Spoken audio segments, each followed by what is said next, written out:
That really changed how matches play, because not so much because it's like a gun people are using that kills fast and has no recoil. That's part of it. But the bigger part of it is we went from most people, virtually everyone, using silencers and therefore being off minimap unless there was a UAV, to everyone not only being on minimap, but being on minimap even longer than if they just weren't running a silencer because of the BFB's downsides. Activision devs do not play their own game. 3,000 devs can't figure out how to add a reconnect feature to a AAA title, I guess. I don't know. Because Infinity Ward doesn't tell their consumers anything. Maybe that'll take some of the sweats away from Shoot House. You can cope about that for sure. Thanks for tweeting, at least. Thanks for doing more than Infinity Ward has done. They just keep tweeting about the soccer bundles in the store. Things that are bad. We got a couple words. Why don't you kick it off, Tanner? This is going to be a longer section than the first part you guys heard. Change it, obviously, of course. We are live, boys and girls. Welcome to the Dropshot Call of Duty Podcast, episode number 396. My name is Casey, also known as Razinon. Today, I'm joined by Tanner, and we are doing an episode about Warzone. You excited, man? Excited for Warzone? Yeah, sure, man. Arms are looking pretty juicy. You've been doing curls? I'm pretty sure you haven't. No, I haven't. Curls for the girls?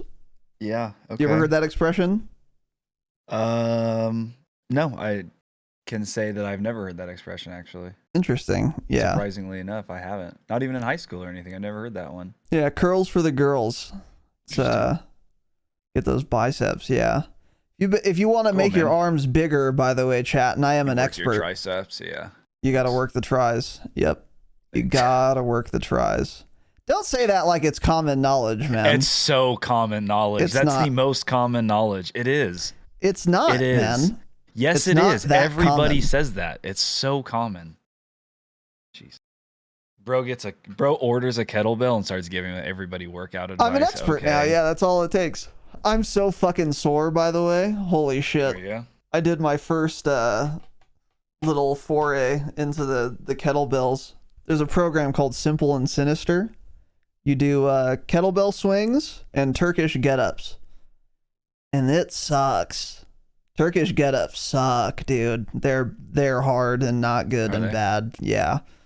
I also bought a kettlebell, and then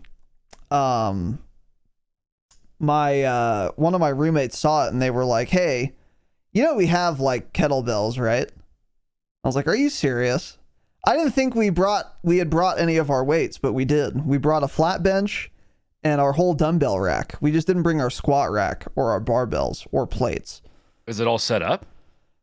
Well, they're just dumbbells, so I mean they're just on the rack, and then the flat bench is just next to them. How did you not see them then? Because they're in a shit spot. They're in our backyard in a little cranny, a nook in or the cranny. Backyard, so they're just exposed to the elements, man. We threw a tarp over it, I guess. Yeah. Dad just hitting the bench out there when it's snowing, or what? No, sorry, the roommate hitting the bench. My roommate, who happens to be my father. No, he's just riddled with inflation. He has osteoarthritis. He has rheumatoid arthritis. Both hips have been replaced. Jesus He's broken, Christ. I think, 13 bones. One leg's shorter than the other. He's a disaster. Oh, my God. Oh yeah. He sounds like a disaster. Just a disaster. His body's so fucked. He just oh, shoot. We're on a public episode. You've already said it 4 times. Have I? Demonetized. Yeah. No, 3 times, I think. Really? Oh. Yeah. Well, oops.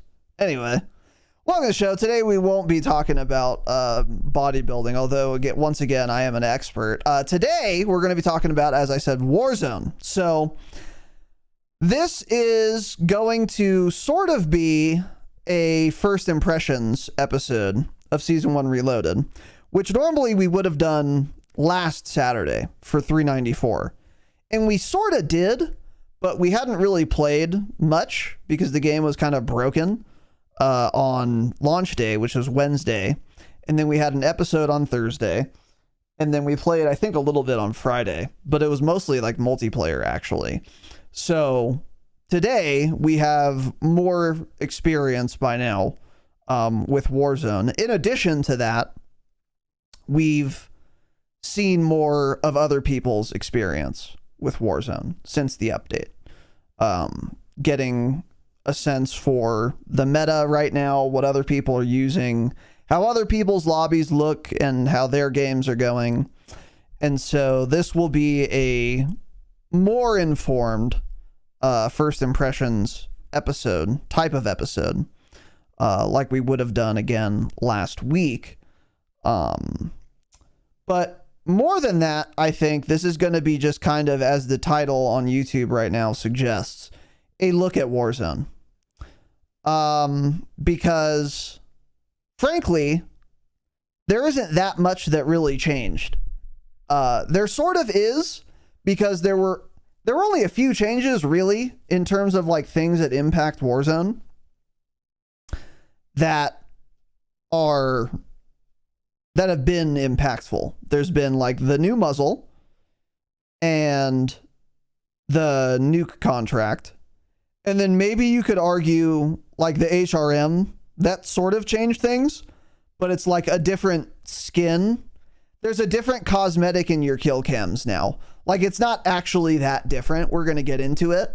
But like, oh, the guy killed me in 500 milliseconds with this gun model instead of the swarm gun model. It's not like that different. So we'll get into that. But on the other hand, the small number of changes, those 3, have been very impactful. They've changed how Warzone is played a lot, and we're going to get into that as well. So yeah, this is going to be, again, like a first impressions / just a look at Warzone generally right now, because I think some diagnostics are warranted in terms of Warzone right now. Yeah. Because Warzone's a little ill. A lot of people are finding it wanting. And ill, huh? I'm a lot of people, and so is Tanner. So we'll get into that in a moment. So before we get started here with this episode, just one announcement from me. Our latest bonus Patreon episode for all of our patrons of any tier is now live. And it is an episode that I had been very excited to record for the past like 2 weeks. And basically it is a deeper dive and look at the gunsmith and weapon attachments generally. And I did a big long preamble in that bonus episode, which I will give an abbreviated version of here, which is that in the current iteration of Warzone, and this applies to multiplayer as well, by the way, we framed it in terms of Warzone because that's mostly what we play, but this applies to multiplayer as well. How to build a gun and what attachment or attachments to use, or what combination of attachments to use, actually requires some thought now, and there is some variety. Meaning, I can put on 5 attachments on my WSP Swarm, and it could be considered a viable and even meta gun build. And then Tanner could put on, 3 different attachments than I have, and his Swarm could also be considered viable and meta. And that is something that is relatively new in the modern Call of Duty space, because if you guys remember MW19 multiplayer or Warzone, there was a meta gun or a set of meta guns, and then on each of those guns there was a set of meta attachments and that was it. There was almost no variety, unless with like a very few exceptions. So a new AR comes out in 2020 in Verdansk. What attachment should I put on it? Oh, I can tell you. Without knowing what the gun is, it doesn't matter, I can tell you.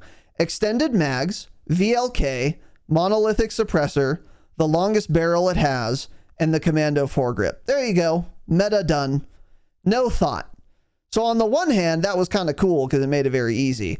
On the other hand, it was lacking in terms of personalization and accounting for the strengths and weaknesses of individual people who want to use a gun and get the most out of it.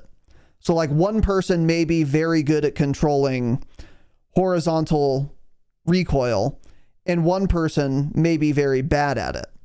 Well, in Warzone 1, you just couldn't use a gun that had a lot of horizontal recoil if you were bad at it, because you couldn't compensate for that with attachments. It wasn't possible. You always put on the 5 best ones. There's nothing else to do. But now there are a ton of things you can do to compensate for that, which is cool. It's more laborious, but it's also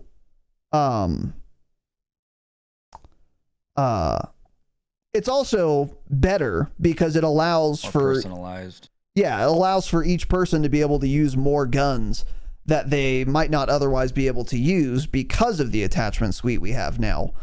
And the juice is worth the squeeze there. And that was basically the jumping off point for our latest bonus ep. Was keeping that in mind and talking about a lot of attachments, why they're good, why they're bad, when you should use them, when you shouldn't use them, on what guns you should use them, and then like how to set up a shotgun as well, because that's more complicated than it probably sounds in this game. Because, for example, on the Haymaker, there are literally 8 attachments I want to run, but I can't. So I have to pick 5. Like, what do I do? I'm gonna have worse damage range or worse like max hip fire spread, and trying to prioritize those is actually the most difficult with shotguns, as we got into with that episode. But anyways, that is now live. I really enjoyed making it, and I think it will provide a lot of utility for those of you who have not looked super deeply into the gunsmith like Tanner and I have. Nor should you have, because it's not your job to go look at the detailed stats of like literally every single attachment. I've done that through the course of the camo grind and trying to like build hipfire builds, because you can't go online for those because no one uses hipfire guns and stuff. So I really enjoy that episode. I think it's going to be very useful for pretty much anyone who's playing this game. And I do think basically everything we talked about does apply to multiplayer as well. Again, we kind of framed it in Warzone terms because that's mostly what we play, but everything we talked about applies to multiplayer as well. Multiplayer has the same guns and the same attachments and the same effects. And the only real differences between a gun in multi and Warzone right now is in some cases different damage ranges and damage values, but not how things impact the gun. Like, you know, every underbarrel helps with recoil the same amount on every gun, whether it's multiplayer or Warzone. So anyway, that episode is now live for all of our patrons if you want to go listen to it. It went live this morning. And again, I really, really enjoyed that episode. Did you like it as much as I did? Yeah. I had my game open the whole time, like trying things and looking at things too. Kind of you were live gunsmithing, But yeah, I think like the biggest thing for me is like the JAK BFB has excellent stats and it's very, very good on a lot of guns. But even with those stats, there are other muzzle devices on some guns I would use over that. And so we talked a lot about that as like, it's great having detailed stats in the game, but even those aren't going to, it may end up making a recoil pattern on a gun that you don't like or you find harder to control. Right. And that's kind of what I was saying, like about the RAM, for example. So yeah, you know, I think like the BFB is a great addition to the game. Really like the attachment, but you just got to use that firing range, guys. You just have to, you know, because it really is. This is a comfort over meta year. Yeah, that's kind of what it is. There's It just so actually many kinda ways is, to yeah. build your guns. Like the way this is like the first. This is probably the first time in a while I don't even look at gun builds anymore at all. I find no utility in gun builds. I Actually, agree. that kind of started in Warzone 2 because I never liked any of the builds. Because most builds are built for controller players. 'Cause that's what most of the player base is. So I would find those builds harder to control in terms of recoil and things like that at range. So since Warzone 2 came out, and definitely now, I like just pretty much ignore gun builds. I just build whatever I like, what I think is good. Sometimes I'll see a gun build come up, I'll look at it, and I'll be like, oh, this is terrible. I absolutely hate this gun build. So, you know, there are a lot of them out there. But it really is. There's so many attachments now that you can really build guns to your liking and not listen to what other people are telling you to run. Yeah, And that's, and I it's think, worth kind of trying. like the premise of the episode is Exactly. Yeah. get in that firing range. You can even look at like the accuracy stats and stuff to see how many times you're hitting the target. Put a couple different attachments on, try that a few times at the longest target, check your accuracy. Maybe that'll say, oh, I'm hitting more shots with this. Even though this has 12% more recoil, somehow I can control this pattern easier personally. So, yeah. Yeah. Yeah. And especially like you did say in that episode, there are stats that attachments can provide that just don't even show up in the detailed stats, like firing aim stability. Yes. Or aiming idle sway. Like those things are not going to show in detailed stats. They don't have a metric for it. So you really do have to test, like, okay, let me put this on and see how impactful it is on this particular gun with this other combo of attachments I have on. Yeah, that was a good point you had made.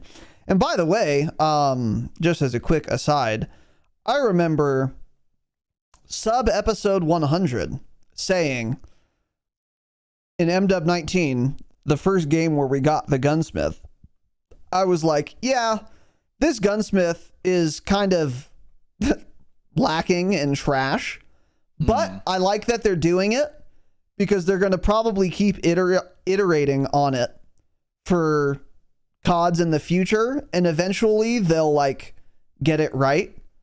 And I think now I am vindicated because I think they did kind of get the gunsmith right this year. This is the first time where it's actually like worked as intended, meaning people can really put on different attachments and it's still just as viable. It just depends on what you want and what your strengths and weaknesses are, which I think is really cool. Yeah. And noteworthy. So yeah, like the swarm meta we had was a great example of different builds. Everyone ran. The only thing people all ran towards the end was definitely the 100-round mag. Everything else, I mean, that gun had what, like 7 barrels or something? Everyone ran a different barrel. That one had very interesting builds. A lot of people ran optics. A lot of people ran iron sights. People even run different types of optics. So there's a lot you can do with it. It really is like you build guns how you want them. Now it's no longer just one meta. Which is very cool. Yeah, exactly. But it requires, again, some effort. And that bonus ep we just did, the idea is to take a lot of that work and do it for you, basically. There's a lot of like nuggets in there of things that we've learned because we've, again, looked into it a lot. So yeah, we really enjoyed that one. That's now live for all of our patrons. Go check that out if you are one, or you can of course become one. If you're listening for the jingle, here it is.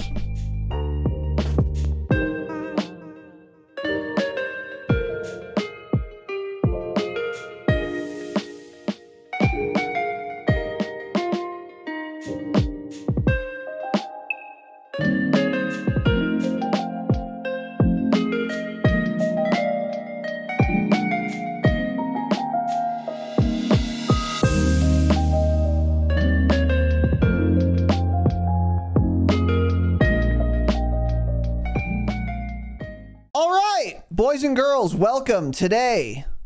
The Dropshot, episode 396, Warzone.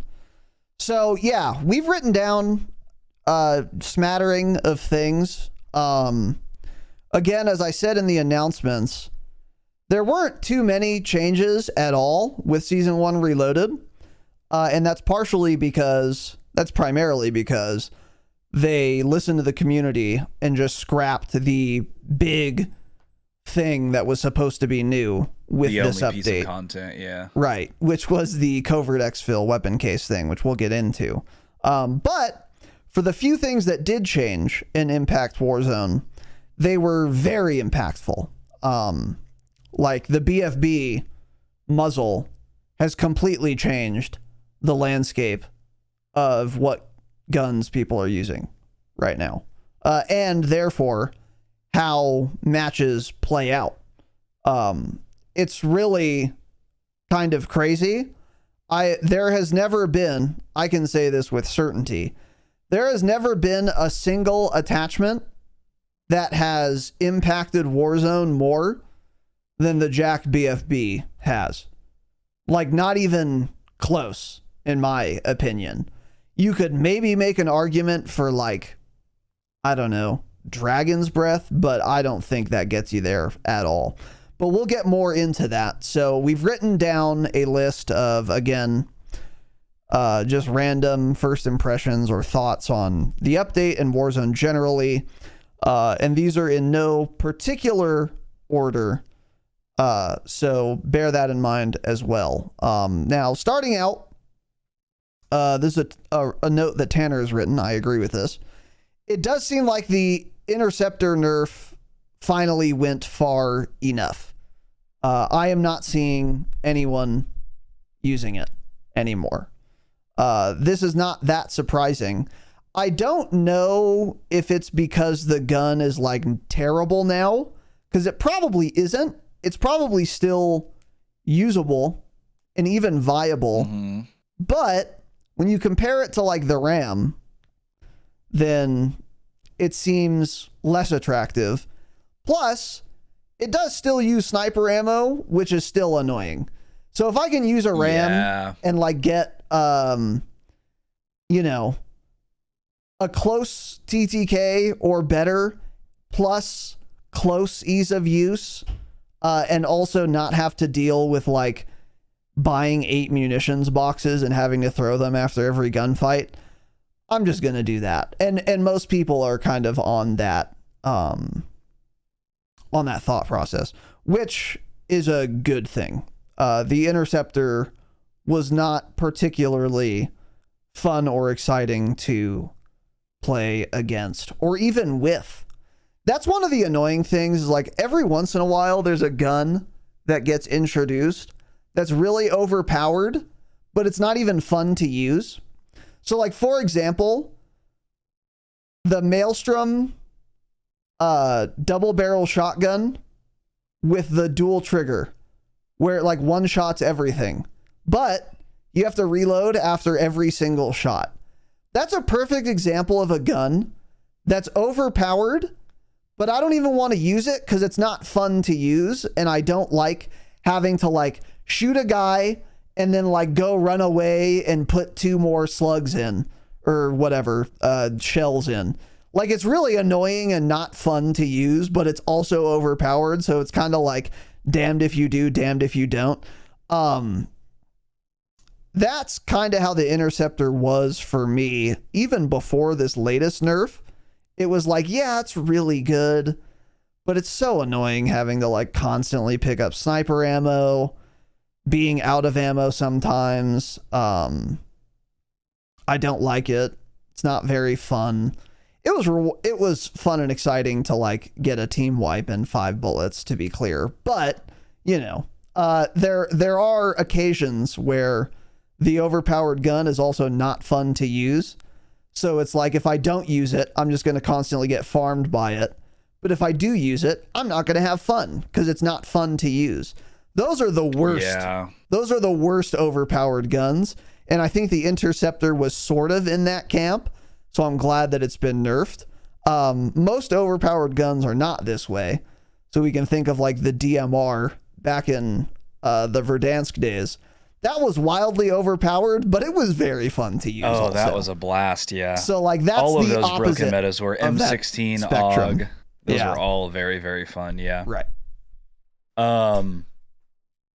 Yeah, I think the MTZ, the Interceptor, was annoying because like you'd be on head glitches having roof fights, and so like you'd peek your head up, you'd get shot in the head, you'd have to fully plate up.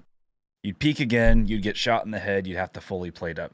That's what made it not fun, is just like spending so much time reinserting plates, doing all that. It just, yeah, that was not a fun meta.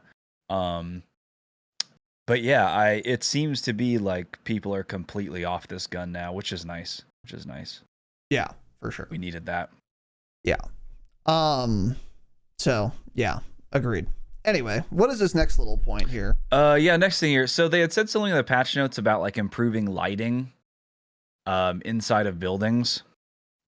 I still have yet to notice this. A lot of buildings are just way too dark inside, so it's like, for me it's more like, okay, how did they randomly pick exactly 43 buildings to improve the lighting inside of, when it's like every single one on the map in general is like too dark? I know. Yeah. So I don't really know what they were doing. It's kind of a shame because Urzikstan outside looks gorgeous. Probably the best outside lighting we've ever had in Warzone, maybe. But the inside of buildings are just way too dark. And this, like so many things in Warzone, you would think they can make it perfect, but they just can never do it. Verdansk 84, well, no, Verdansk 84 is also dark inside of buildings. But like Verdansk 84 outside, awful. You couldn't look east, right? Ashika, it's cloudy and ugly. Why? Vondel, we have to deal with fog and stuff like that. Why? It doesn't add anything interesting. It's just taking something away, which is visibility, and nobody would prefer to have Vondel foggy than clear. There's not a person on earth that thinks that. There's just no way. I agree. So it's just like, it's frustrating because like the outside of Urzikstan is perfect in terms of lighting, and then you get in so many of these buildings and they're just way too dark still, especially coming directly from outside into the little buildings. And there are still, way too many skins that blend in. So it just, I don't know. This seems like something they can make basically perfect, especially in this setting on this map right now. And we've yet to see it. So I'm not really sure what's going on there. And also now they're like, there's this bug that's happened since the game launched. And since this update, it's been happening even more often, where like everything will essentially glow when you go in a building. So your own gun glows and is brighter. It's like there's no reflections or anything. It's like the best way I can describe it. It's like light isn't interfering with your gun or players. So like players will be super bright and vibrant. Loot will be super vibrant on the ground. And this has happened to me like 3 or 4 times since this update. And it's like, I'm like, is this what they're talking about with the improvement? Like, I don't even know. It makes people glow, but it's like obviously a bug, right? So I don't know what's going on with that either, but I don't know. Basically, I've yet to notice any of the improvements to lighting anywhere. Because like we said originally, like 43 buildings on this map is nothing. There are 43 buildings at one. There are hundreds of buildings at one POI, right? Right. So, yeah. But I mean, it's still, this is better than what we've had, but there are a lot of buildings that are very dark, especially when you get into some of those little apartment buildings that then have doors to other rooms. You open up one of those doors, there's a kitchen in there, there's a bathroom. Those will be super, super dark and people blend in. Yeah. Just lay in corners in there. Yeah, I agree with this. I haven't noticed it really either. And I will say again, even before this supposed lighting update, the proportion of buildings where I just cannot see anyone who's inside of them on Urzikstan is pretty low, to be clear. Most buildings, most of the time, there's a guy in there, I see him. So I'm not like super mad about this.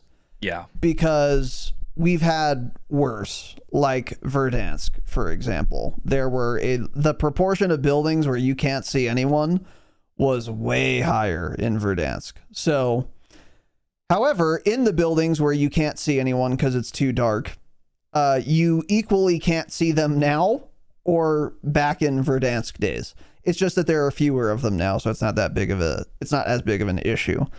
And then in the patch notes, they had said something like, yeah, we want to improve the lighting in dark buildings or improve the visibility in dark buildings.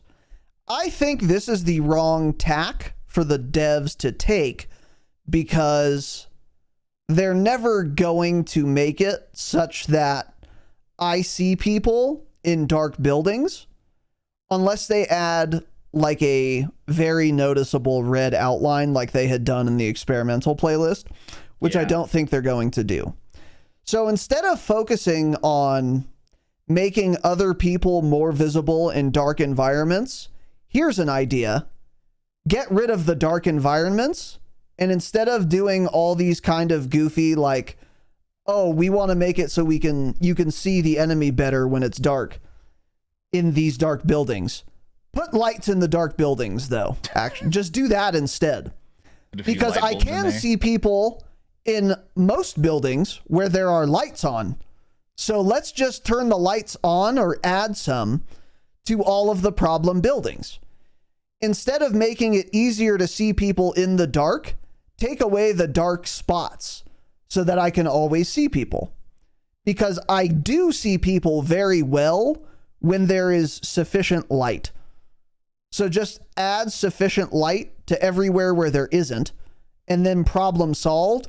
And it's much easier for the devs to do that because when there is sufficient light, I have no problems with visibility in this game. Yeah. Which was not true, by the way, in MW 19. There would be someone in the, sun, and they just everything was so like baby puke. The colors are so like colored, washed out or something. Yeah. Yeah. That it was just like everything looked the same. And even in light, you couldn't see people. In that game, you did need to improve visibility, irrespective of the environment or conditions or whatever. But in this game, that's not true. If someone's in the light, they're easy to see. The visibility is great. So instead of trying to change the visibility in dark areas, again, just add lights. That's what they should do. That would completely solve the problem. And yeah, add some LEDs. Yeah, just put in some LEDs. Very simple. Yeah. And this is something no one would object to either. And it wouldn't be hard for the devs to do. We've seen map changes in Warzone all the time on every single big map. They can change the map. They can add some lights. This would be light work. Very easy for them to do. And if they did an update where they said, hey, we added some kerosene lamps to 43 buildings. Cool. We noticed some other buildings that are too dark. And then in the next patch, they say, okay, you guys pointed out another 75 buildings. We added kerosene lamps to them. And then if we went for like a month, we would be done. And everything would be people would be perfectly visible everywhere. It would be very easy to do. And I wish they would do that. And I hope they do, but I don't think they will. And I'm curious why that is not the approach they've taken, frankly. I find it hard to believe the thought of just adding lights to places didn't occur to any of the devs. But who knows? Maybe the light guy got laid off. I don't know. But I guess we'll see. Luckily, again, the proportion of these types of buildings where you can't see people is pretty low. So if it never gets fixed, which I don't expect it to, frankly, it wouldn't be the end of the world. So yeah. Next thing, they once again yapped a lot about audio improvements. Nothing. There are no improvements. Nothing changed.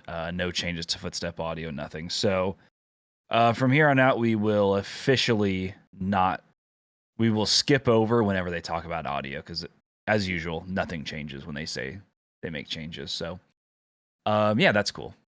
What was really annoying about this patch They wrote note a lot too when we went over it, by the way.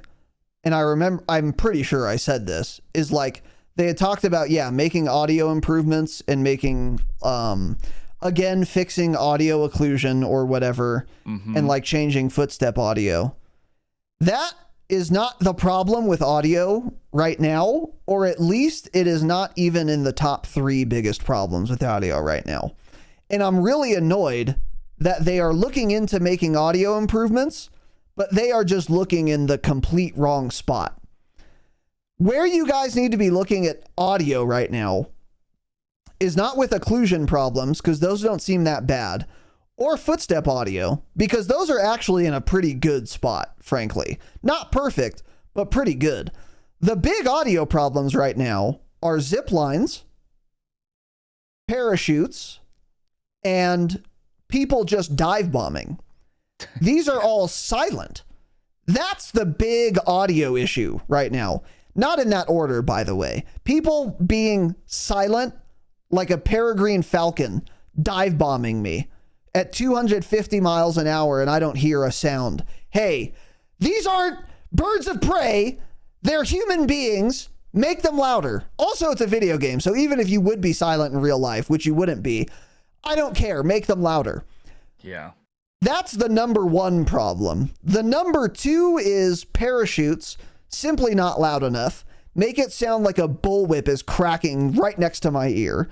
And then problem number 3 is zip lines. Make them far louder. Then we can look at audio occlusion or whatever made up words you guys are pretending to develop and change. Those are the big audio problems. So when they talk about making audio improvements, I'm already annoyed because they always talk about it and nothing ever changes. But I was doubly annoyed with this patch because they didn't even talk about improvements with the problem audio, which is, again, parachutes, zip lines, dive bombing. Make them way louder. Way louder. This really pissed me off. Well, I mean, why can't they literally just turn up enemy footstep audio? It sounds dumb, but it's that simple. It's that simple because they did this in Warzone 1 when they added Battle Rage. Was it Battle Rage? Yes, Battle Rage. They added Battle Rage. It's a perk you would pick up, or it was an item you would pick up on the ground. Upgrade, yeah. You would press a button. It would start Battle Rage. You would have Battle Rage, right? Immediately, if someone next to you picked that up and was running around, you heard them louder. Yep. So you can't tell me, oh, it's hard to do, or like you can't make some argument like that because they literally proved it is not. There was a field upgrade that just raised footstep audio of somebody using it. Yep. They were louder when they used Battle Rage and everyone could hear them. So they could easily do this, but instead, we keep getting all this bullshit and changes to audio occlusion. It's like, why? Just literally make the footsteps 5% louder, 7% louder. I don't know. Start somewhere, do something. Like, how have we just never once done this since Warzone came out? We've never just raised footstep audio. And then, like, another thing they did here is they reduced the volume of friendly slides, jumps, and lands to better distinguish friendly versus enemy behavior. Okay, again, why not just make enemies louder as they run and sprint around, right? I don't know. I don't understand it. I don't understand it, and I never will. Yeah. And it pisses me off that they can't just get audio in a better spot. I agree. I will say, though, actually, I'd forgotten about that change they made. I have noticed that. My teammates, like, running around behind me do sound different than they used to. Yeah. And you can tell it's a teammate now very reliably, whereas before this change, it was not. In fact, it sounded like exactly like enemy footsteps. And there would be times where I would like do a double take and I'm like, oh, that's my teammate or whatever. So that was a really good change, to be fair. That was like the one audio change that they made that was smart and good. And it seems to have actually taken. So that's nice. Day one things, but that's nice. But yeah, again, ignoring the big thing, the dive bombing. I mean, how are you going to add balloons to the game and redeploy packs to the game and then have people dive bomb silently like owls? I just can't. It bothers me so much. You guys can go to Dropshot clips, by the way, if you want to scroll for a long time. I've put probably 5 clips in that channel of me dying to someone diving on me, and there is not a single audio cue.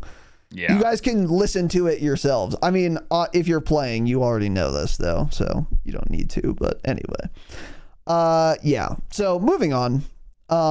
Sniping.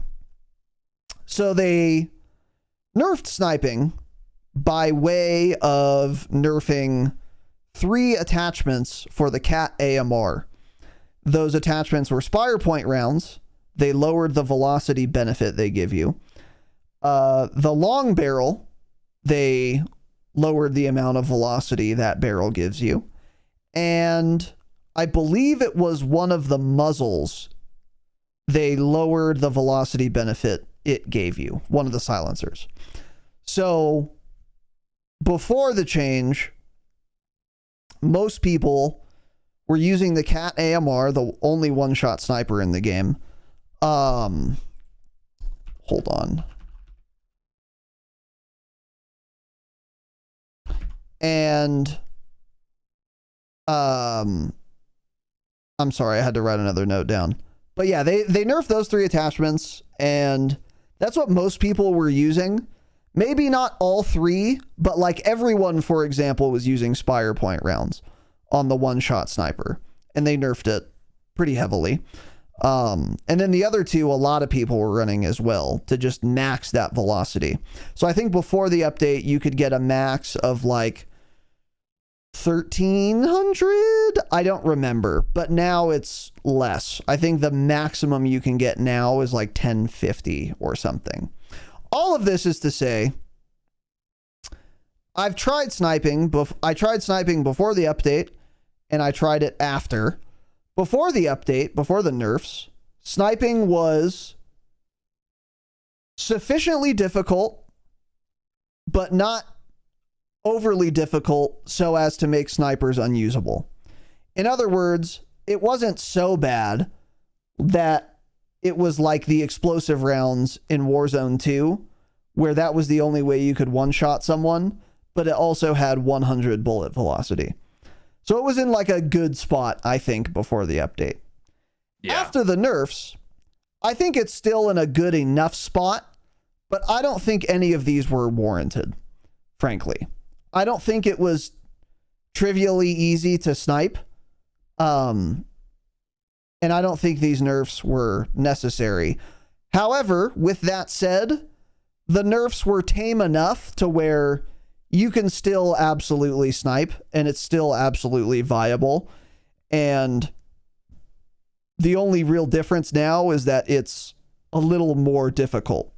And the degree of difficulty has just gone up in proportion to how far away you're trying to hit someone.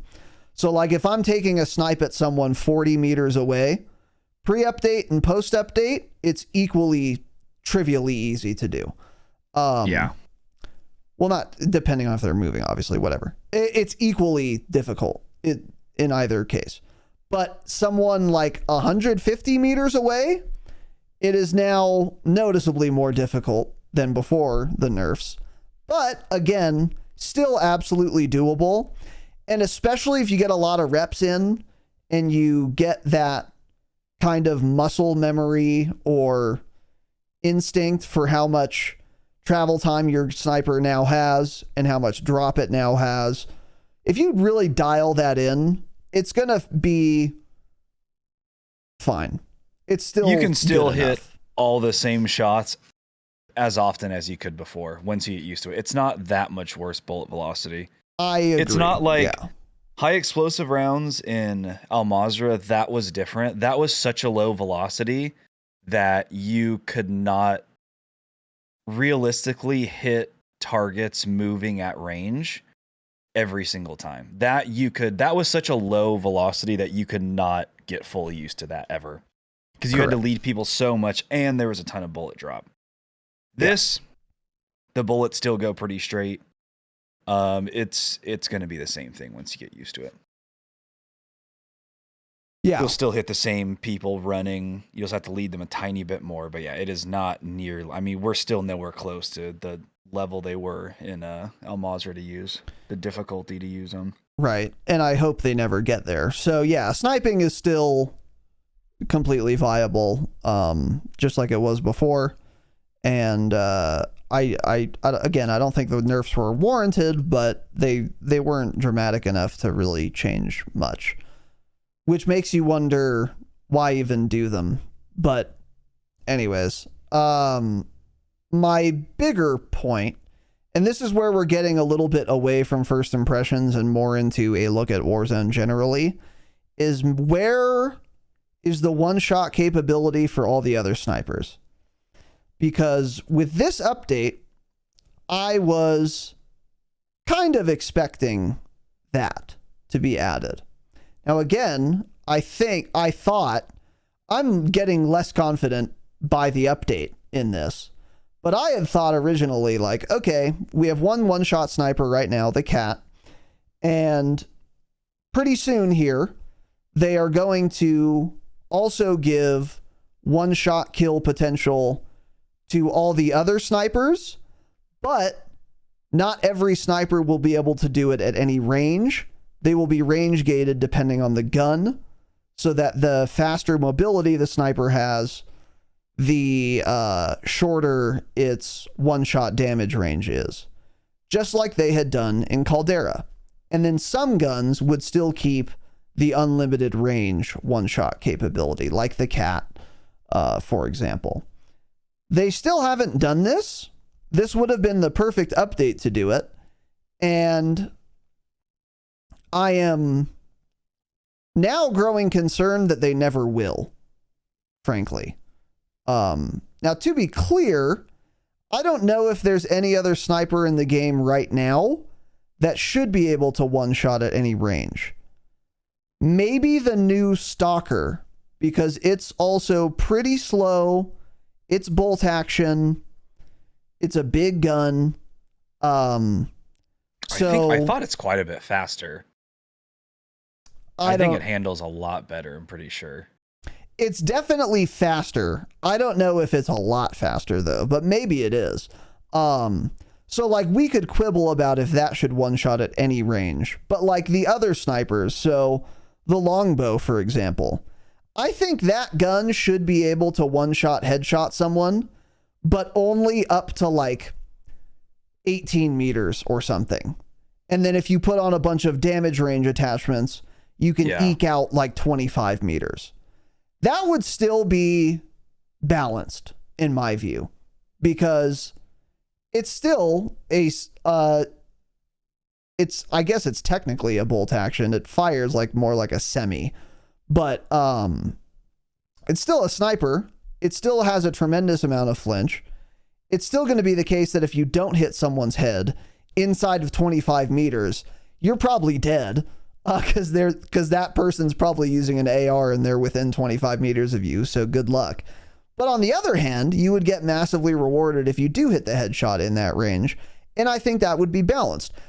For the same reasons that we had this system in Caldera, we should have it now, I think. And also, by the way, for the Resurgence players out there, that would allow for sniper gameplay on Resurgence, which would make that a lot more fun. Because right now, it doesn't really make sense to snipe in Resurgence on pretty much any map.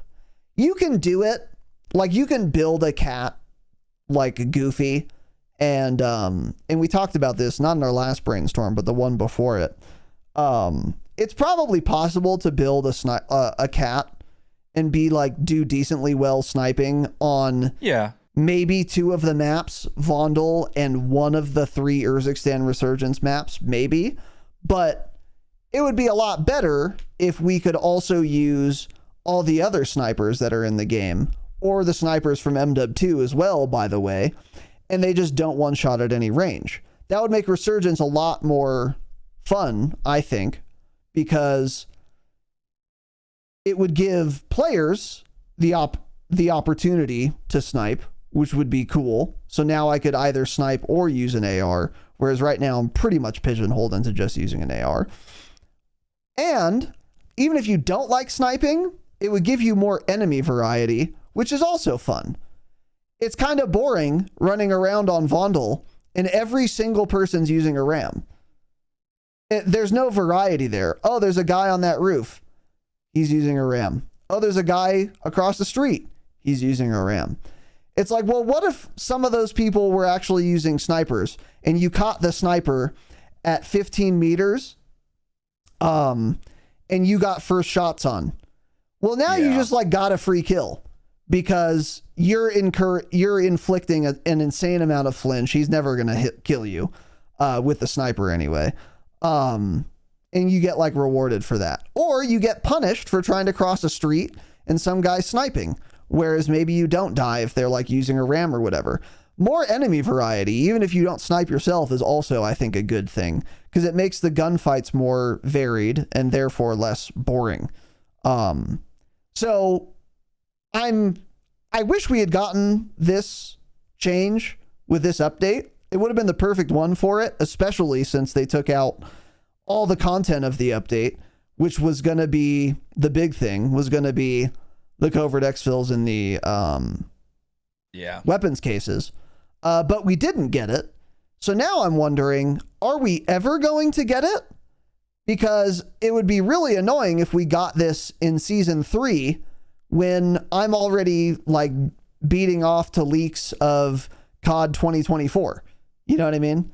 I don't know what is happening there, but I would guess that if we don't get this change by season 2 reloaded, we will not be getting it at all in Warzone. And that would annoy me tremendously. The only caveat being they might add another super bulky sniper that they allow one-shot capability for. And I think that's very likely if they don't do the Caldera implementation, which is that all snipers can headshot one kill, but not at unlimited range. What do you think about this? Yeah,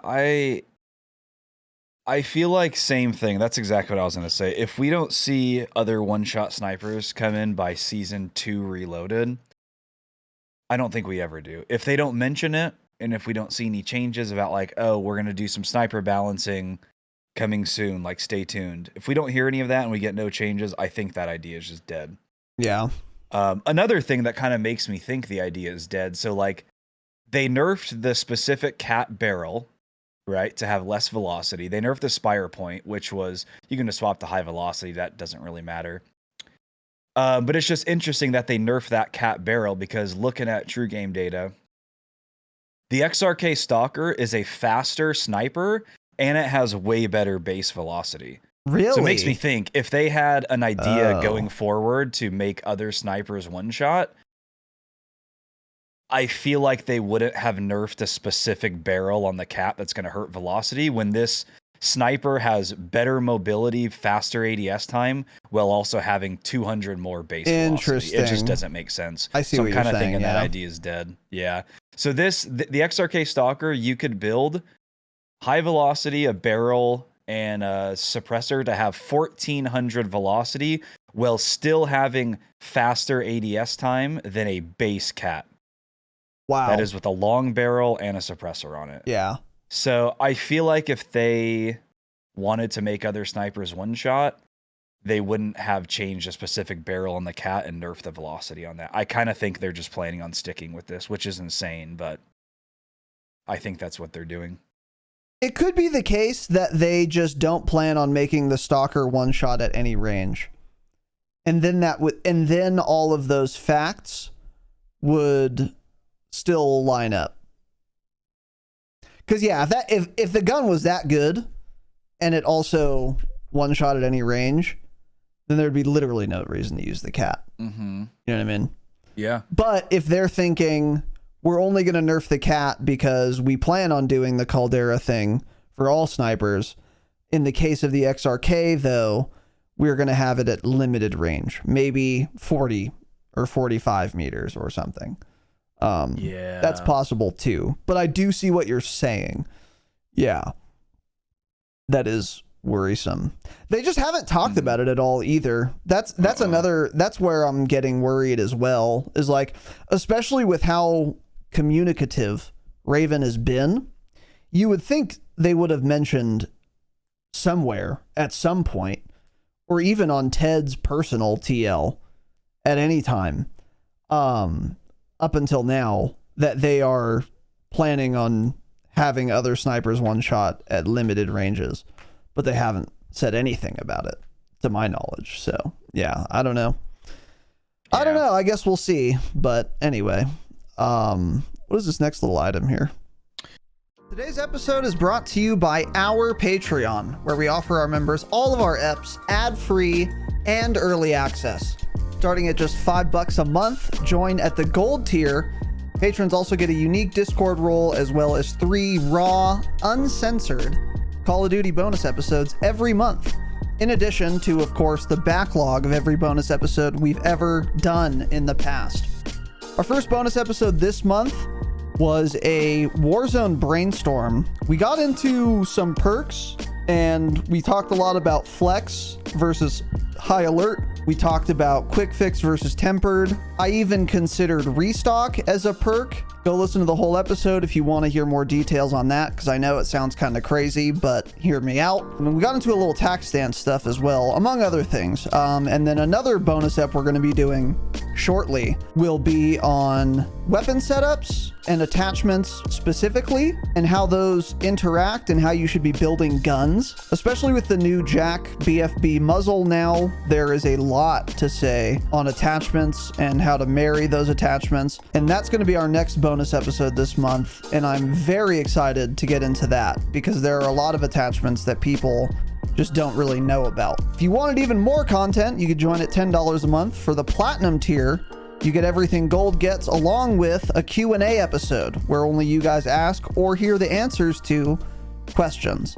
And the Damascus tier, the final tier at $20 a month, gets you all that and a behind the scenes episode. We just recorded our behind the scenes episode for this month, actually, and it was really fun. We talked about us going viral, some behind the scenes stuff, more ads we're considering throwing into public EPs like this one, and some IRL things as well.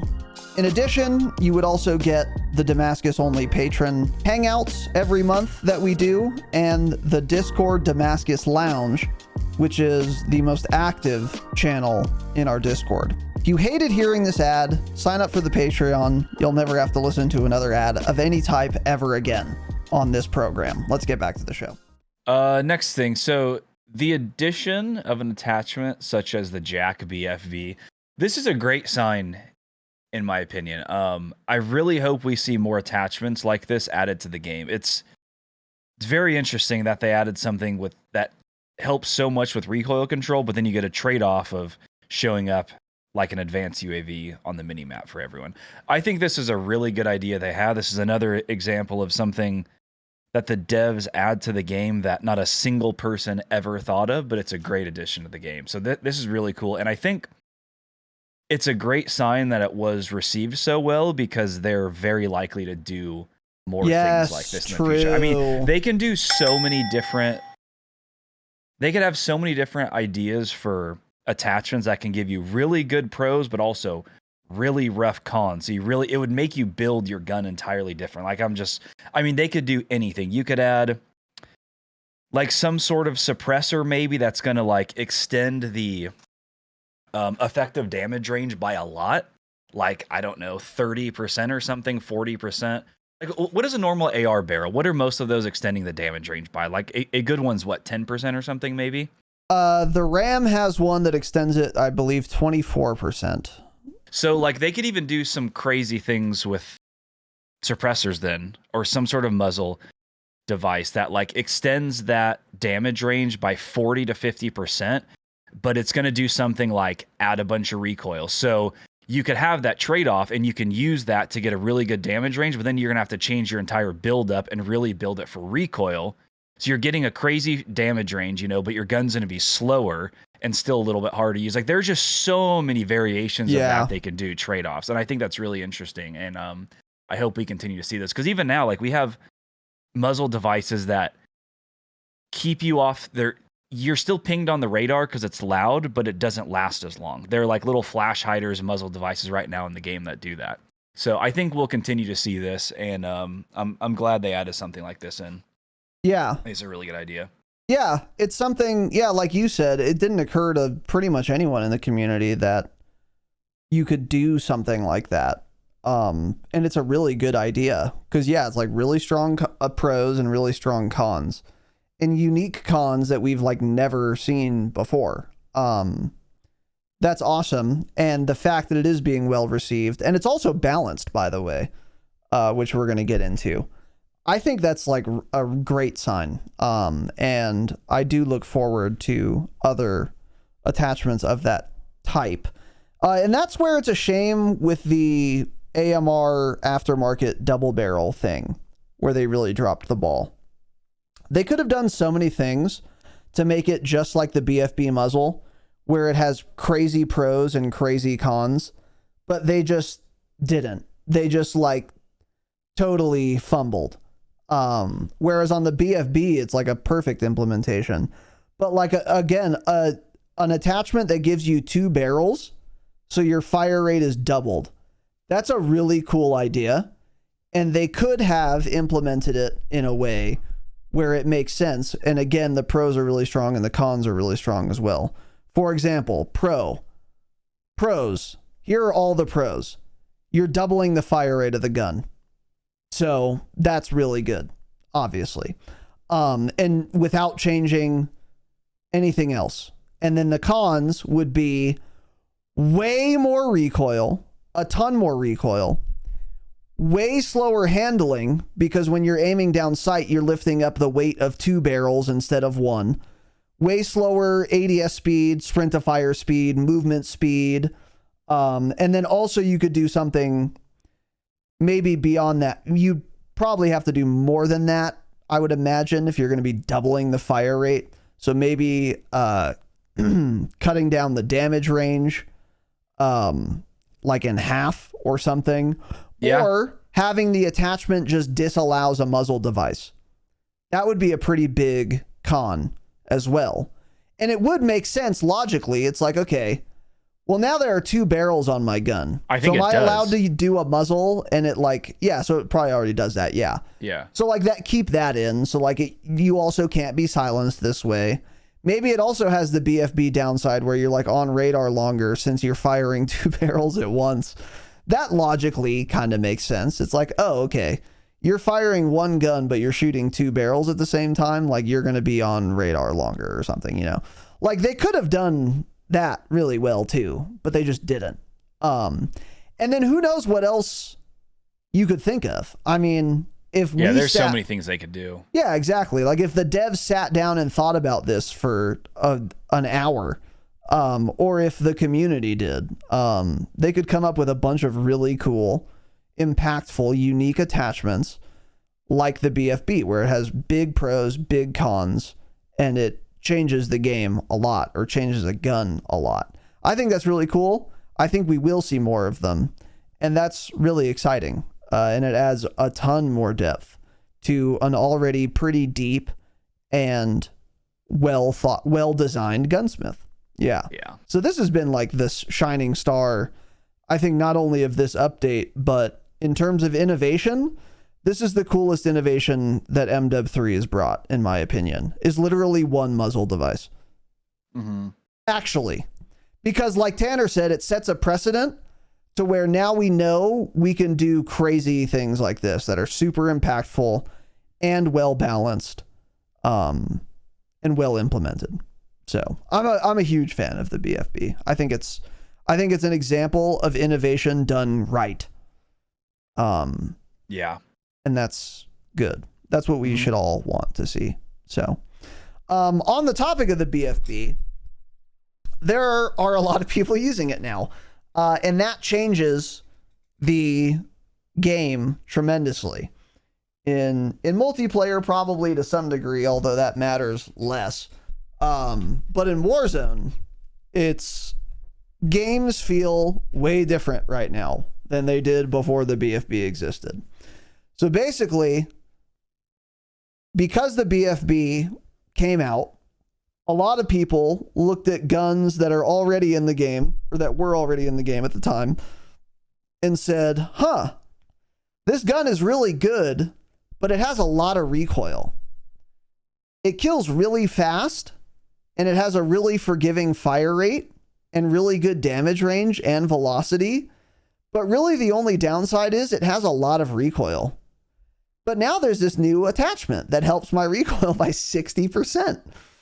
I wonder if those two things would go well together. And I'm, of course, referring to the RAM and the JAK BFB. And yeah, turns out they do go very, very well together. So a lot of people have obviously figured this out. And therefore, I would argue, or I would say, I would guess, the RAM is the most popular primary in Warzone right now, specifically with the BFB on it. And that really changed how matches play, because not so much because it's like a gun people are using that kills fast and has no recoil. That's part of it. But the bigger part of it is we went from most people, virtually everyone, using silencers and therefore being off minimap, unless there was a UAV, to everyone not only being on minimap, but being on minimap even longer than if they just weren't running a silencer because of the BFB's downsides. So we went from no red dots, basically, unless you had a UAV popped, to lots of red dots. Lots of red dots. And that has dramatically changed how games have played, matches have played, in general, in my view, in my experience. So on the one hand, this can be really good and fun. If you are on a burner, you're in a good lobby, you get a good drop, you get your loadout early, and everyone's going loud, you can just open your minimap and just start running at people and running through them. So if you're having a good game, it's actually kind of nice because you know where everyone's at. Because even if you're playing like quads, for example, even if not everyone on that team of 4 isn't running a RAM, one of them is. If you're playing quads in any lobby, I think the chance of there being 0 RAMs, loud RAMs, on each team is like 10%. I think almost every team has at least 1 RAM, like in quads. So you basically are getting red dots for every single team on the map. And if you're doing well, that's really fun. Balloon over here, wipe these guys, get their ammo, get their loot, buy a self-res, buy a UAV maybe, and then open your map, see more red dots, balloon over there, pop your UAV. Once you get there, you see everyone, boom, keep going. On the other hand, if you yourself are using them, and we talked about this a lot in our last bonus episode, you're going to get third-partied more often, or at least it's more likely you will, which can be annoying. In fact, that's the most annoying way to die in a BR, is getting third-partied. No one loves when they're in a heads-up team fight against another team, and then some guys just mob up on you while you're busy trying to deal with this team. So that can be bad, or at least annoying. But also, and I think this is something fewer people are thinking about or talking about, seems like lobbies in general are dying a lot sooner now because everyone knows where everyone's at. So before we had like a kind of slow mid game a lot of times, depending on where circle was and stuff. And now that everyone knows where everyone else is, there's always going to be one best team in the lobby playing aggressively and running at dots. And now that it's trivially easy for them to do that because everyone's loud, lobbies are dying awfully quickly. And that can be annoying, especially if you thought the mid game was too slow before the update. Boy, wait until you play after. Unless you're the team wiping everyone, the mid game is going to be tremendously slow for you, I think. Lobbies are just dying way faster without people being silenced, and that's probably part of maybe people's apprehension with this patch, insofar as anyone has them. What are your thoughts? Yeah, I agree, because I had already written something down to kind of talk about, but for some reason, since this update, I feel the opposite of what I've been saying this whole time, in that I've always said, like, I don't know if we necessarily need more players right away. I think we need changes to the starting circles, just the flow of everything. I mean, sure, maybe we need more players. I'd definitely be open to trying it. But after playing since this update, it has to correlate, because the lobbies are just dead immediately, it keeps seeming like. Also, everyone's spin botting again, so maybe that's part of it. I don't know. Yeah, but a lot of cheating. I mean, I've just been playing, and I'm like, dude, we need like 50 more players. What is going on? There would be like 50, 60 people left, like the start of the second circle. I'm like, how is this even possible? What is happening right now? It was just dead as hell. Then especially on this map, because it's very flat, takes longer in general to get around. It's like just going from POI to POI, can't find anybody, popping UAVs. We popped the UAV at Lowtown, started running, hit a balloon, hit another balloon, popped another UAV. We had a UAV up for 1 minute. We had to go from Lowtown basically all the way to like Trump Tower to find one red dot on the minimap. Yeah. And this is not even at the midpoint of the game. Right. I mean, we traveled hundreds of meters with a UAV and couldn't find anybody. It is weird. So I think that may be part of it. Everyone's loud, so everyone's fighting and dying right away. Yeah. Yeah. And that's always going to be true, because like, if everyone's good or everyone's bad or there's a mix, if you can see more red dots, someone's going to be aggressive and push toward them. And whether the aggressors win or not, it's still going to be one team out. No matter what. Like, it's always going to be true in any lobby, no matter who the players are. And so, yeah, it's pretty detrimental, I think, to the mid game. So, and the problem there is that, like, I anticipate a RAM nerf at some point. That's not going to really stop people using this muzzle, though. It might stop people using the muzzle as often. So maybe there's not like a super obvious gun to put the muzzle on if the RAM got nerfed. Like, if the RAM got taken out of the game right now, I think there would be more people running silenced guns. But there would still be not as many people running silenced guns as before the BFB, because people would then just put a BFB on like the Boss P, or some other high recoil gun that people haven't really thought of yet, because there hasn't been a need to, because the RAM is good right now. But there's always going to be something that has a lot of damage, a lot of range, and a lot of recoil that people are going to want to slap a BFB on and use. They might not be as dominant or obvious as the RAM once the RAM gets nerfed or new guns get added or whatever, new guns get buffed. But there's always going to be something like that. And we're never going to have as many people running silencers again, ever, unless they remove the muzzle. It's just that it's too attractive of an attachment for that to be the case. And on that note, by the way, right now, I kind of don't like the meta right now for primaries, because if you want to be silenced, if you're tired of getting third-partied, which again, we talked a lot about in the last 2 bonus episodes we've done, then you want to go silenced. You want to not use a RAM. And then if you do that, cool. You're not going to get third-partied as often. You're going to stay off minimap. But if you find yourself in a heads-up gunfight with someone, they probably are using the RAM, and you're now just heavily disadvantaged because that RAM is killing faster than whatever you put a silencer on. I can tell you that much. There is no gun right now that I can put a silencer on and be viable that is going to compete heads up with a RAM with a BFB on it. It's not going to happen.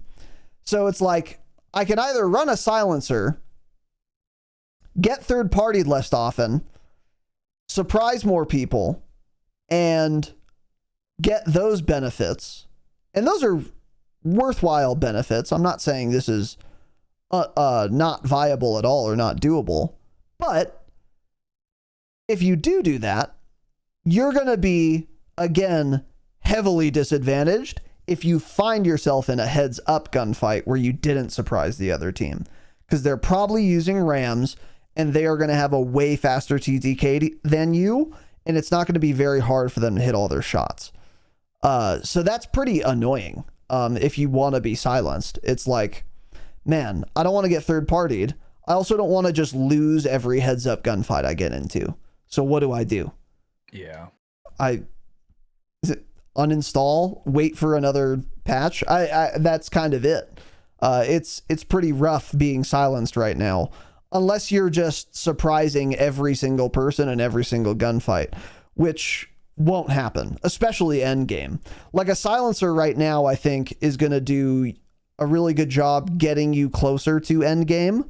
But once you're in end game and there are 4 teams left, there's just no benefit to having a silencer. You're just like, it's going to be way harder for you to get the win because everyone else is using a RAM and they know where you are. The circle's too small now.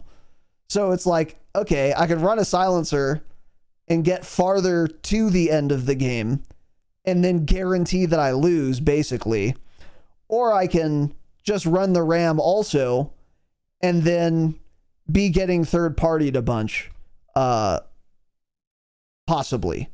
Or do really well, and if I do make it to end game, I'll make it there less often, but if I get there, I won't be disadvantaged anymore. Yeah. It's kind of an annoying trade-off, I think. I don't know. And like, we added the BFB, and then we also nerfed the DM whatever, LMG. We nerfed DG58. Yeah, the DG58, which is what I said. The Bruin, and the Polemyot conversion kit. Maybe the Polemyot nerf was warranted with all this in mind, but the DG and the Bruin did not need to be nerfed if we were going to have to contend with this RAM with a BFB. Because a pre-nerf Bruin and a pre-nerf DG are still killing a lot slower than a RAM. And now everyone's using a RAM.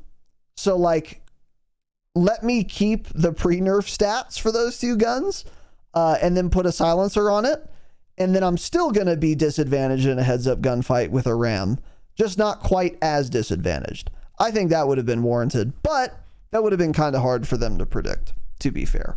I just think, I don't know. I don't think the muzzle needs to be nerfed. I think no, I don't think, I don't know, dude. Does the muzzle need to be nerfed? Or does the RAM need to be nerfed? Or does neither need to be nerfed? Am I just wildin'? The thing with the RAM is you're also basically stuck using irons. Like, you have a pretty clear disadvantage that way because you're using irons. That's true, too. That's fair. So, I don't know. That's perfectly fair. I mean, I don't know why the DG was ever nerfed. The DG didn't have a good time to kill before, really. It was just very easy to use, and now it's just awful. The RAM and BAS-B both kill more than 200 milliseconds faster than the DG. Like, why was the DG ever nerfed? And even then, it killed slower. I think the only, like you were saying, you were asking about a suppressed gun that can go head-to-head with the RAM. The only one that can go head-to-head with it is the BAS-B. But it's harder to use, of course. You can throw an optic on it so you can kind of reach out to range, but like unless you're mounted, it's still just harder to use. It's very hard to use with an optic. Yeah. So then it's like, I don't know when I would use that, because if I'm playing Resurgence, I'm certainly just using a RAM because I don't need an optic, right? And I'm killing faster, and it's easier to use in the BAS-B. And then on big map, and it's a bigger mag, even and it's more forgiving. If I'm running a suppressed BAS-B, getting that zoom from running an optic I don't even know if I'm hitting more. I'm probably not hitting more shots at 100 meters than an iron sight ram, actually. So yeah, I think ram is just way too good right now. The other guns didn't need to get nerfed, but I mean, this is how it goes. There's always one meta gun that's the meta for a while, and this is like a fun, different meta at least. I would much rather have an iron sight ram meta than everyone using LMGs, a slow, boring to use LMGs. Yes. The iron it's been a long sights, time since for we've sure. had like an iron sight meta like this. Yeah, but when you pair it with everyone being loud, then I'm like, I don't know. I see what you're saying, though. I do wonder if the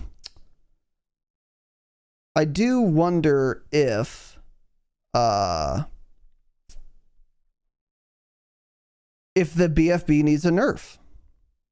Yeah, I don't think it really does. Does the ram need a nerf? The ram definitely needs a nerf, yes. Yeah. Yeah, the ram. And then, I mean, we just need so much. I don't know. We just need so much weapon balancing. I'm never putting an aim op on a ram. I mean, that's absolutely insane. I mean, if I'm not getting zoom, I'll just use the good irons. Yeah, that's insane to do. The irons are really good, and they don't have. When you set that gun up correctly, it doesn't have visual recoil, so it's very easy to control. Putting an optic is actually just going to make it worse because you're going to have to drop a recoil attachment, and then those optics have so much bounce to them, it's going to make it harder to hit targets. So you're kind of stuck using the iron sight on the ram, in my opinion. If you're using an optic on the ram, I think you're putting yourself at a disadvantage, honestly. But yeah, I think more than anything, ARs need to be buffed so badly, and yeah. I don't get right. how we still aren't there. We're going to be coming up to season 2. Like, if we don't get a drastic weapon balancing update in season 2, I don't know. This game's in a pretty dull spot. Because they had said when the game launched, like, don't worry, lots of weapon balancing coming in season 1 Reloaded. Didn't really come. Yeah, I know. So, I don't know. I mean, like, almost all the ARs are just awful still. Yeah, there was very little weapon balance, actually. And the ARs are just kind of trash. Yeah. If you want like a long range option, you kind of have to use an LMG. So I don't know. There's a lot to be done on the weapon balance front too. Yeah. Anyway, I don't know. Just a couple thoughts there. But the BFB has changed the landscape of Warzone like forever. Because there's always going to be some people using it on some gun. And if it's not every single person in the lobby, it's just like some of them, I think that's good and cool. But right now it is like everyone. And that, again, I think is just killing off lobbies really fast. And when we already only have 100 players on a big map, not great. So we'll see. Yeah. We'll see what they do. Like we said at the start, if you guys want to like hear more about the BFB, we talked all about that. And that was like the main part of the last Patreon episode, was talking about that specific attachment on guns and gun builds. Like what guns work with it, what guns don't. So yeah. So anyway, moving on to the SMG meta.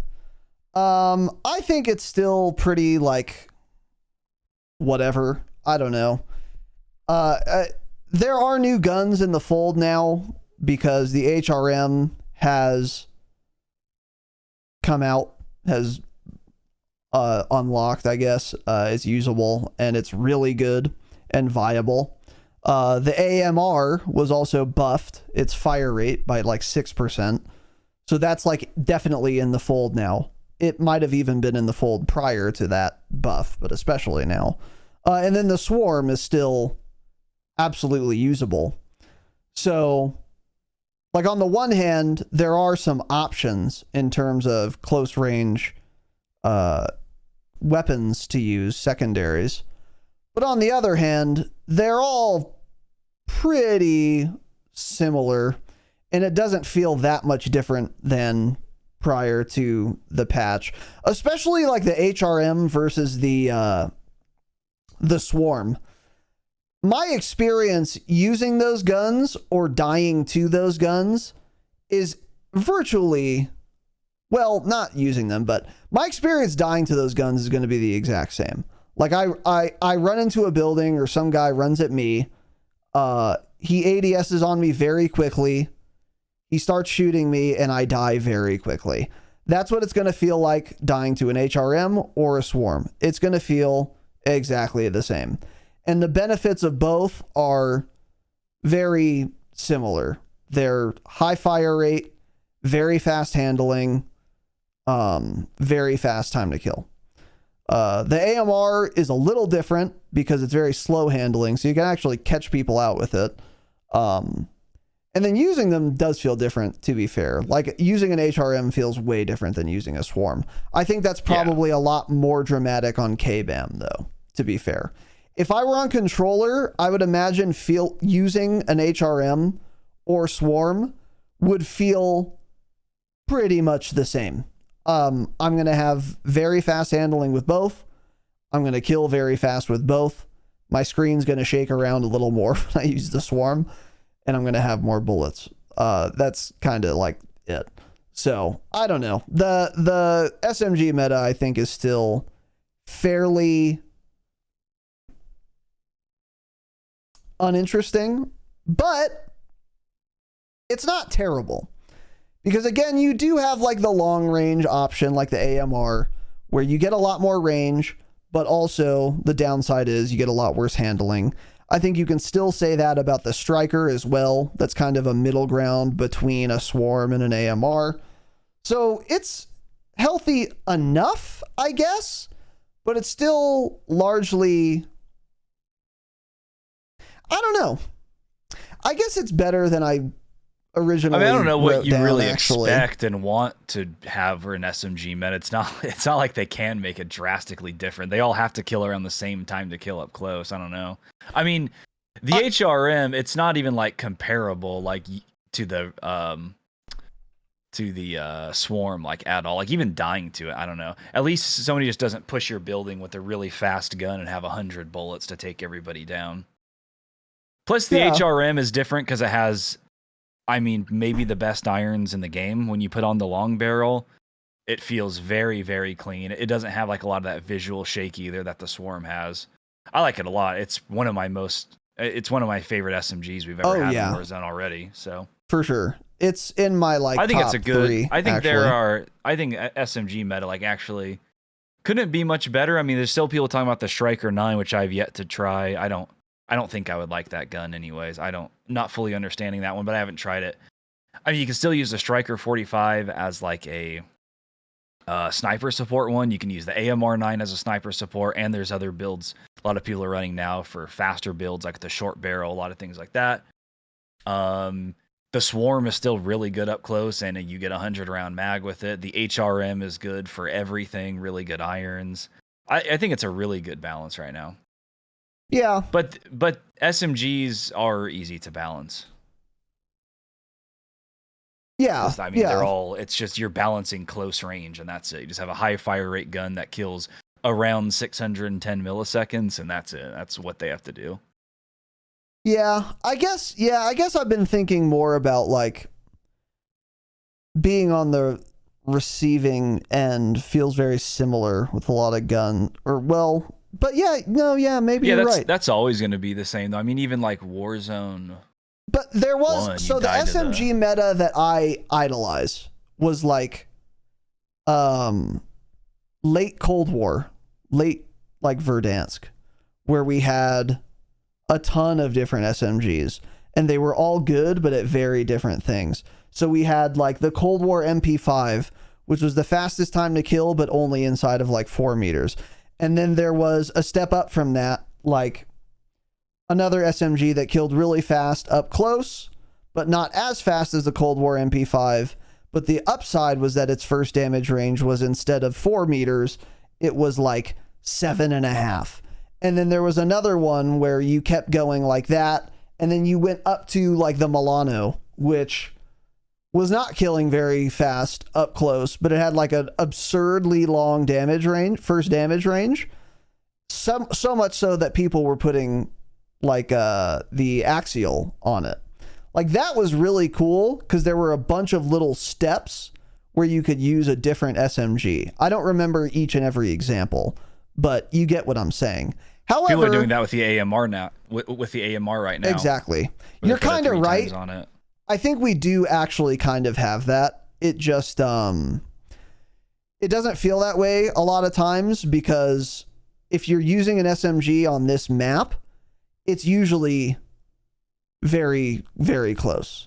I think the range of engagements you have in terms of distance with SMGs on Urzikstan is a lot narrower than like on Verdansk. I don't know if that's true, but it kind of feels that way. Like, I remember on Verdansk, I would use an SMG anywhere from 1 to like 20 meters away from someone, depending on where we are. Whereas on Urzikstan, it really feels like most of the time, if I'm using an SMG, the guy is 1 to 10 meters away. Otherwise, he's so far that I'm not even using an SMG. So maybe that's what I'm thinking too. I'm not really sure. But yeah, they just had less the recoil SMG meta back then. is healthy. I agree. Yeah, they just had less visual and actual low recoil back then with like the Mac 10 irons and stuff. So I mean, you could use a Mac 10 at 30, 40 meters. It was insane. You just can't do that now with like most of the SMGs really, and like do well. Yeah, which is a good thing, to be fair.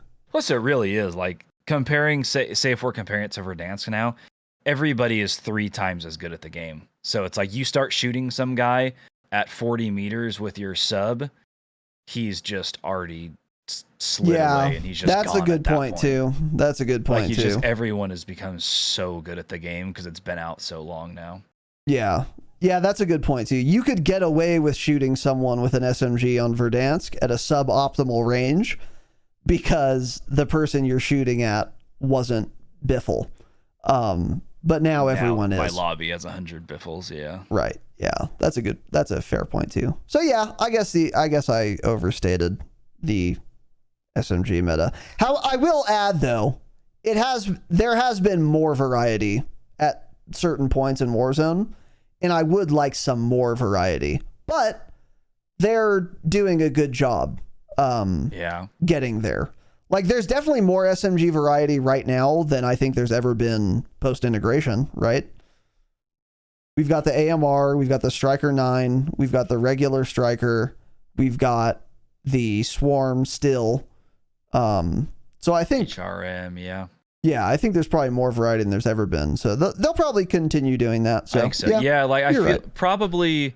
Maybe Caldera we had more variety as well. Because a lot of those ones we're thinking of back in Verdansk, like Milano, OTS 9, Mac 10. Nailgun. Most of those were all at different times too. Like those were not all meta at the same time. It was like a Mac 10 meta for a long time, and then Mac 10 and the OTS 9 kind of, and then it was like the OTS 9 and the nail gun. So even then there wasn't a huge variety all at once. So I'm thinking, I feel like Caldera maybe had some of that back when we had like the PPSH, the Owen gun. What was the one we Blixen, loved? Blixen, my favorite SMG dude. in Warzone history. The Blicky boy. That I feel like we did have a lot of variety at one time actually, but maybe I'm getting that mixed up. But Caldera, excellent SMG variety in general. Mm-hmm. But yeah, so I don't know. For me, the game's not brand new anymore, and it's just already gotten stale, I kind of think.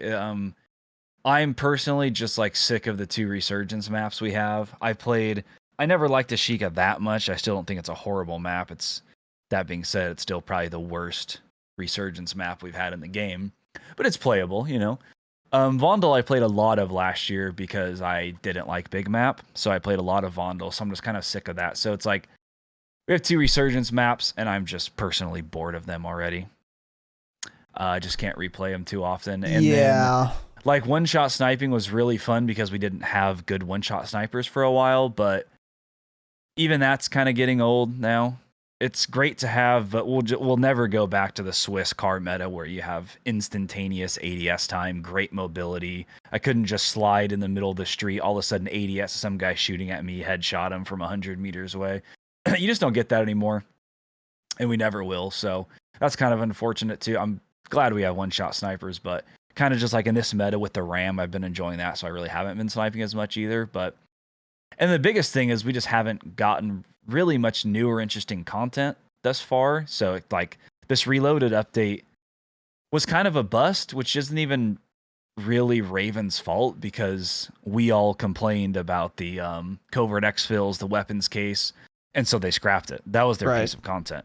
Yeah. And along with that, it's like you got to think, oh, that's only 2 things. But like with the whole addition of the weapons case, it would have provided what felt like a lot more than just literally a weapons case. Because it'd be like, oh, these guys have the weapons case. Let's go kill them and ruin their day. Like things like that. So it would have felt like a lot more content than there probably directly would have been. It would have felt like something fresh. But again, we all complained, so they took it out. So it's not really even their fault. They had plans for Season 1 Reloaded.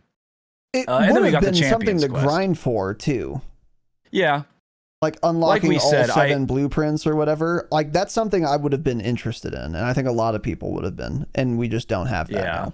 At that point, like we said it, but I kind of wish they had just left it in and be like, we'll see what the player feedback is after 5 days. Yeah, guys, right. Exactly. If it's still bad at that point, we'll take it out. We'll rethink how to add this back in the future.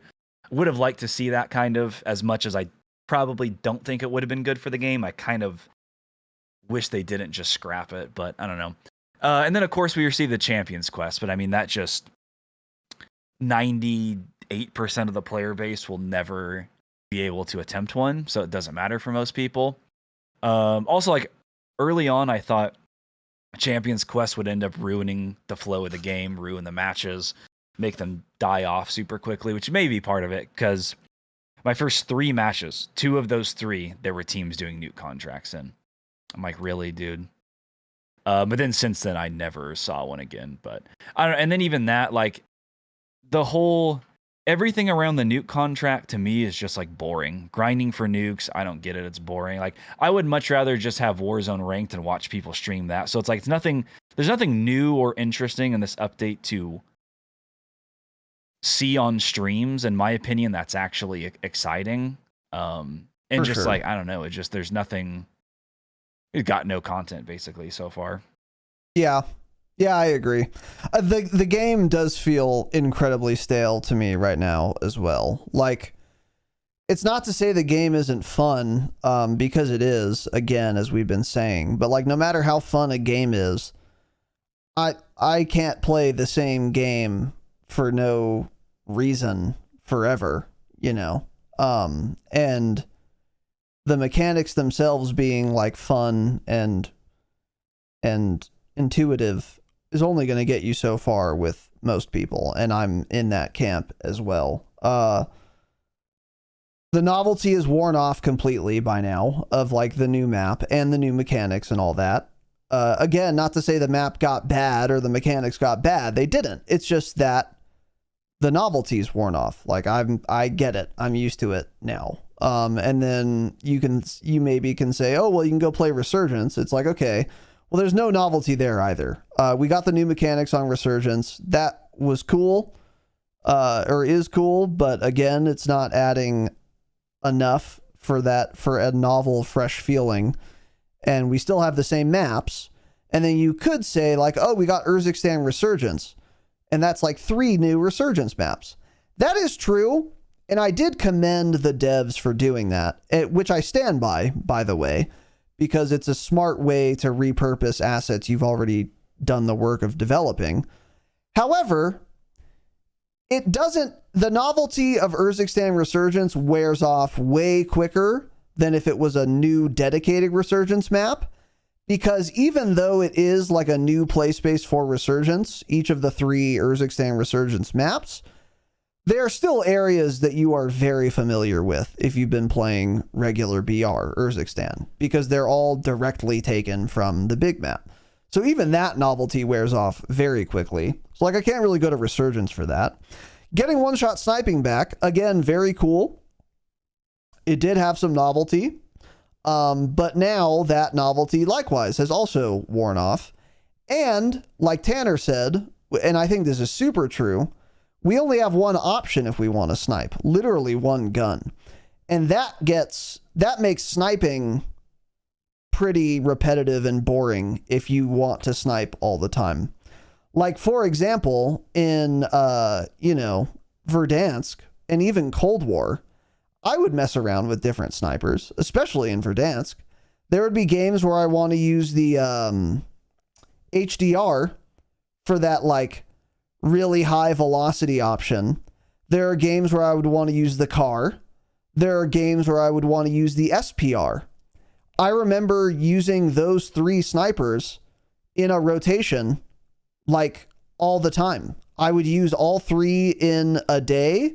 I would use all 3 in a week. And that's not to mention also being able to swap to using a full auto AR. So that's like a ton of variety in my own play style, all of which are viable. And now the variety is really AR versus one sniper, the cat. So that kind of sucks too. And that adds to the staleness of the game.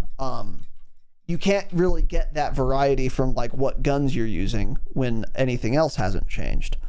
And then we didn't get the covert exfils or the weapons cases. Like, we got the nuke contract, and I guess that's something to grind for, but there's nothing really else to grind for. And for most people, grinding for a nuke contract even is just out of the cards. Most people are not going to win 30 games of Warzone this season, even if they're playing a lot. And even fewer are going to win 5 games in a row. So like, that's not something to grind for the vast majority of the player base. And now that there's no weapons case or covert exfil, you can't grind for all the weapons case blueprints either, which would have been fun to do and would have added some replayability and novelty to the game. In addition to just the game feeling different because of covert exfils and weapons cases, which we now didn't get. So in terms of new content, we've got a new muzzle and one new gun. Because, oh yeah, by the way, the new LMG, which we literally haven't mentioned. I forgot it existed. We forgot it existed. How did that happen? It's a brand new gun. Shouldn't we be talking about it or at least even thinking about it? Well, no, because it's not good in multiplayer or Warzone. It's usable in multiplayer. I got it max level. It's not like unusably bad or anything in multi, but it's neither remarkable nor particularly good in multiplayer either. It feels like an LMG. Okay, cool. I guess. I don't care. It adds nothing unique. It's not like the Eradicator with the hyper burst, or it's not like super overpowered, or it's not like semi-auto. It's just some LMG. Okay. And it's not even that good. So it's like, okay, I'm not going to use this. And then in Warzone, it's miserable. So obviously I'm not going to use it in Warzone either. So that's completely gone in terms of new content. And no one's going to use it because there's no reason to. And then the new SMG is good, but it's a new SMG. I mean, it kills fast, and there you go. And then that's kind of it. So there's like no new content for the average player. And therefore, there's nothing to really grind for. It feels very pointless right now playing big map. I'm not getting any more novelty than before the update. It feels different because everyone's using a unsilenced RAM, but that's the only difference. That's not enough to like keep me super hyped to come back after the update. And that's it. Everything else feels exactly the same because I'm not doing nukes. I mean, maybe I see some other team doing a nuke full of cheaters or streamers. That's not particularly enriching my experience either, though, because I'm either going to ignore them and they complete the nuke and then I just lose. Cool. Or I'm going to try to stop them and then die because they're cheating or streamers. Okay, that didn't enrich my experience much either. Cool. Or some other team is going to go stop them for you, and then your game feels exactly the same because you didn't engage with it at all. So cool. So like, what new thing do I have in this update? Using a RAM and seeing more red dots. It's something, but it's not enough. Yeah. And what do I have to grind for if I can't play for the sake of some novelty, which I can't? Well, nothing. There's nothing to grind for right now. Therefore, feels pretty stale, and boring, frankly. And until we get ranked or the covert exfils or a new resurgence map or something, I'm not super keen to like log in every day. We need a new resurgence map bad. Yeah. That would be very helpful. Bad. Yeah. I think whatever map drops first, who knows? There's a chance they may feel the need to drop Rebirth before Fortune's Keep. Maybe the player base is dying more than they thought or something, so they're going to drop Rebirth first, even though it's not what they said. We'll see. But like, I think whatever resurgence map drops, I think I'm just honestly just bailing on big map. It's just not. It just isn't a BR at all anymore. I'm just not liking how it feels. But at the same time, I don't want to play foggy, ugly, slow Ashika, and I'm just kind of burnt out on Vondel too. And Vondel, yeah, somebody said it in chat, but Vondel is like very sweaty too. It always seems like very, very sweaty. So yeah, I don't know. I just like I want Keep or Rebirth to come out so I can just make the full switch to Resurgence, basically. And what sucks about that is when it does get added, it's going to be in the rotation. So you're going to have to still contend with some other resurgence map that you're like bored of or hate or both, actually. I mean, there will be weeks where it's like just Rebirth quads or something. But, you know, then they change it the next week. That's how it is now. Like, there's Vondel quads and there's not. Then it's like just Vondel trio. So you might have to like change what player count you play at least. And then, you know, swap to something you don't want to play necessarily. But yeah, I'm just like, my last thing here is like, I don't even know what they could do about the flow of the game at this point. Like I kind of already said, and maybe it's something to do with everyone using unsuppressed guns now. I just keep thinking we need more players. Like, it just feels so dead immediately now. And that was not the case when the map came out. It felt like we could use more players that time, but now it's like, dude, this lobby is just dead immediately. Then you go to the next game, lobby's dead immediately.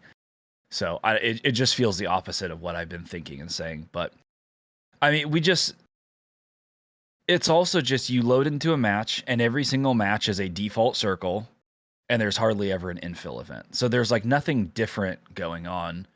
Like, we need to see the strongholds open more often than they do right now. You don't see them that often at all. We need the cash drops. We need more things immediately. We need some crazy circles. It's just default circles every single time. I land the same spot every single time. Now, is that my fault for doing that? Yeah, but that's normal. That's what most people do. They have a drop spot, right? They have a spot they land, one or two spots. If you have a crazy circle 30% of the time, 40% of the time, then I'm landing at places that I wouldn't even want to land at, but you're forced to. It adds variety to the game. They're just, I don't know. They've kind of just lost it, I think. Yeah.